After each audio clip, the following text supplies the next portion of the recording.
நம்ம சேனலில் என்ன பார்க்க போகிறோங்கன்னா, இன்றைக்கி உடம்புக்கு ஹெல்த்தியான முருங்கைக்கீரை தோசை செய்யலாங்க. முருங்கைக்கீரை தோசையுமே அதுக்கு காம்பினேஷனாக வெங்காய சட்னி அரைச்சி காட்ட போகிறோங்க.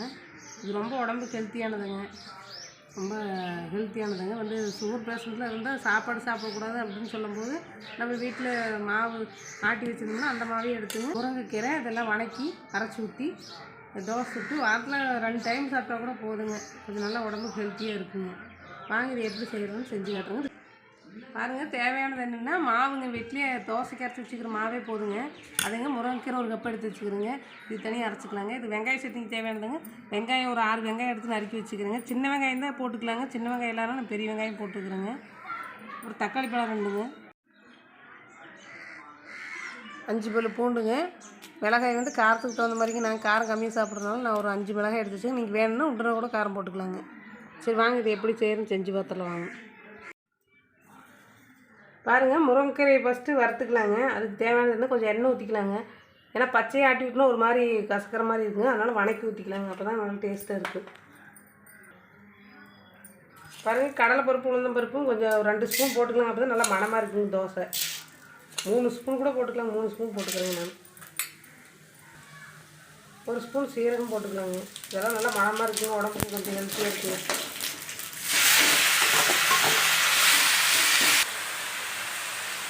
பாருங்கள், முருங்கைக்கீரை போட்டுக்கலாங்க. முருங்கைக்கீரை போட்டு நல்லா வணக்கிடலாங்க. பச்சைத்தன்மை போகிற அளவுக்கு நல்லா வணக்கலாங்க. நல்லா பச்சைத்தன்மை போகுங்க, டேஸ்ட்டாக இருக்குங்க முருங்கைக்கீரை. பாருங்கள், இந்த அளவுக்கு வணங்கிடுச்சுங்க. ஒரு 5 நிமிஷம் நல்லா வணக்கம்னா போதுங்க. இந்த அளவுக்கு ஆகிடுச்சுங்க. இனிமேல் அதை எடுத்துடலாங்க, போதுங்க. பாருங்கள், முருங்கைத்தலை வறுத்து தனியாக கொட்டி வச்சாச்சுங்க. அடுத்தது வெங்காய சட்னிக்கு வெங்காயம் வறுத்துலாங்க.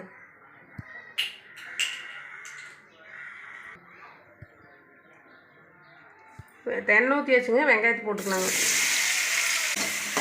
பாருங்கள், வெங்காயத்தை வணக்கலாங்க. வெங்காயம் வாங்கும்போது தக்காளி பழம் போட்டுடலாங்க. அது நல்லா வணங்கட்டுங்க.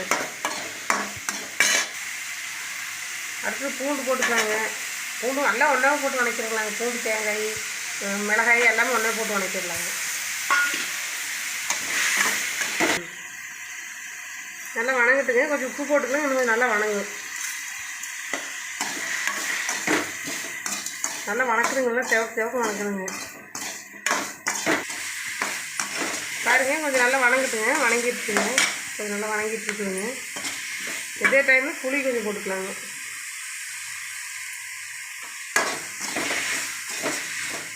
நல்லா போட்டு நல்லா வணங்கணுங்க. எல்லாமே மொத்தமாக போட்டு வணக்கிடலாங்க.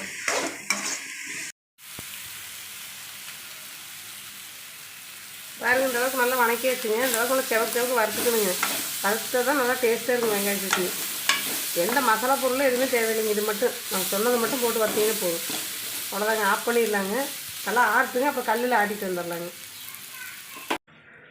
ஃபஸ்ட்டு முருங்கைக்கீரை ஆட்டிக்கலாங்க. பாருங்கள், கல் கொட்டி வச்சுங்க. ஆட்டுறாங்க. நல்லா ஆட்டலாங்க. நல்லா மையம் எடுத்துக்கலாங்க. நல்லா மையுங்க. நல்லா நெகு நம்ம ஆட்டி எடுத்துக்கலாங்க. மிக்சியில் அரைக்கிறதோட இந்த மாதிரி கல்லில் ஆட்டினங்கன்னா நல்லா டேஸ்ட்டாக இருக்குங்க. சுவை மனம் மாறாமையே இருக்குங்க. நல்ல உடம்புக்கு நல்லா ஹெல்த்தியாக இருக்குங்க. நல்லா டேஸ்ட்டாகவும் இருக்குங்க. கல் இருக்கிறவங்க கண்டிப்பாக இது மாதிரி ஆட்டி செஞ்சு பாருங்கள். ரொம்ப உடம்புக்கு ஹெல்த்தியாக இருக்குங்க. பாருங்கள், இந்த அளவுக்கு நல்லா ஆட்டினதுக்கப்புறம் கொஞ்சம் தண்ணி ஊற்றி தண்ணி தோசை வச்சு ஆட்டலாங்க. அப்போ தான் நல்லா நெகுன்னு ஆகுங்க.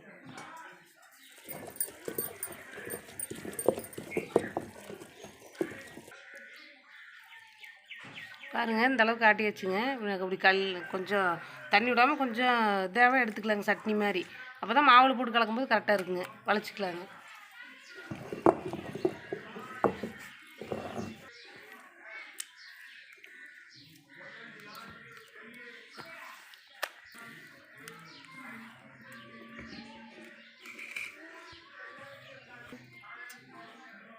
போட்டுக்கலாங்க. வளைச்சி சுத்தமாக போட்டுக்கலாங்க. பாருங்கள், ஆட்டி நல்லா சட்னி மாதிரி எடுத்து வச்சுங்க.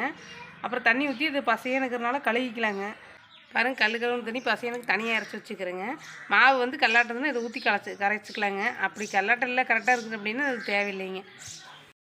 பாருங்கள், அதே கல்லில் வந்து வெங்காய சட்னி அரைச்சிக்கலாங்க. இந்த மாதிரி கல்லில் அரைச்சோம்னா செம்ம டேஸ்ட்டாக இருக்குங்க. பாருங்கள், ஆட்டக்குள்ளேயும் மணமாக இருக்குங்க.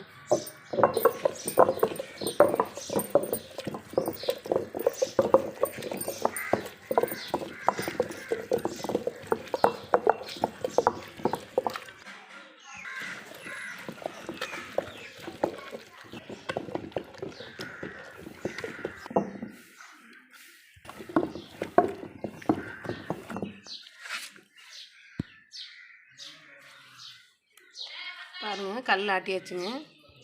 என்னதான் நம்ம மிக்சியில் அரைச்சாலும் கல்லில் ஆட்டி சாப்பிட்றது அது தனி டேஸ்ட்டு தாங்க. பாருங்கள் ஆட்டிச்சுன்னு போய் எடுத்துக்கலாங்க.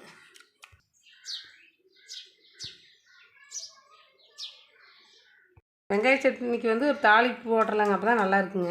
பாருங்கள் அதுக்கு எண்ணெய் காயுதுங்க. கடுகு உளுந்தம் பருப்பு போட்டுக்கலாங்க. நல்லா பொரிட்டுங்க. பாருங்கள் கடுகு பொரிஞ்சிருச்சுங்க. கருவேப்பிலை போட்டுக்கலாங்க.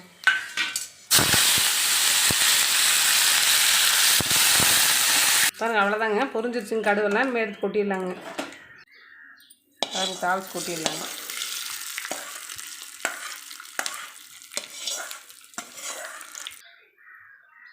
பாருங்கள் தாளிச்சு கொட்டி வச்சுங்க. நல்லா கலந்து விட்டுக்கலாங்க.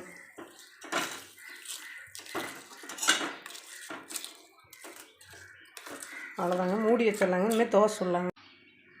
பாருங்கள் நம்ம மாவு எடுத்து வச்சுக்கிறோங்க. நம்ம அரைச்சிட்டு வந்த முருங்கைக்கீரை துவையில் கலந்துக்கலாங்க.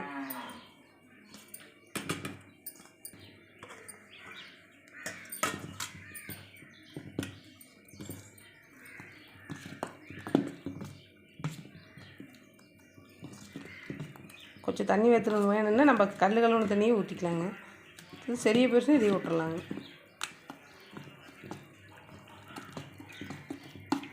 ஆல்ரெடி போட்டிருக்குதுங்க மாவுலையே.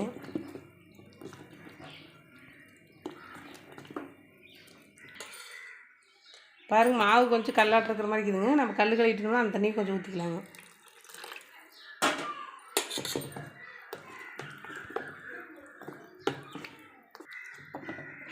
பாருங்கள் இந்த அளவுக்கு போதுங்க. நம்ம தோசை ஊற்றிக்கலாங்க. பாருங்கள் தோசைக்குள்ளே வச்சாச்சுங்க. எண்ணெய் தொட வைக்கலாங்க. பாருங்கள் தோசை ஊற்றிக்கலாங்க.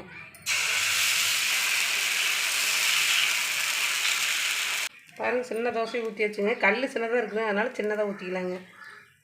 பெரிய கல் இருந்தால் இன்னும் கொஞ்சம் நீங்கள் கொஞ்சம் பெருசாக ஊற்றிக்கலாம். கொஞ்சம் நேரம் வேகட்டுங்க. பாருங்கள் கொஞ்சம் நேரம் ஆயிடுச்சுங்க. திருப்பி போட்டுக்கலாங்க.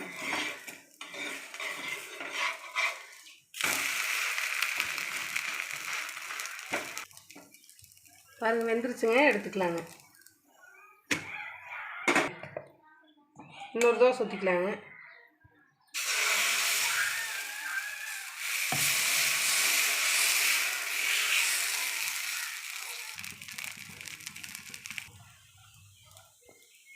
பாருங்கள் வெந்துக்குச்சுங்க, திருப்பி போடலாங்க. முருங்கைக்கீரை போட்டுக்கிறதுனால கொஞ்சம் அப்படியே கொஞ்சம் மொத்தமாக ஊற்றி எடுத்துக்கலாங்க. ரொம்ப லேசாக வேண்டாங்க.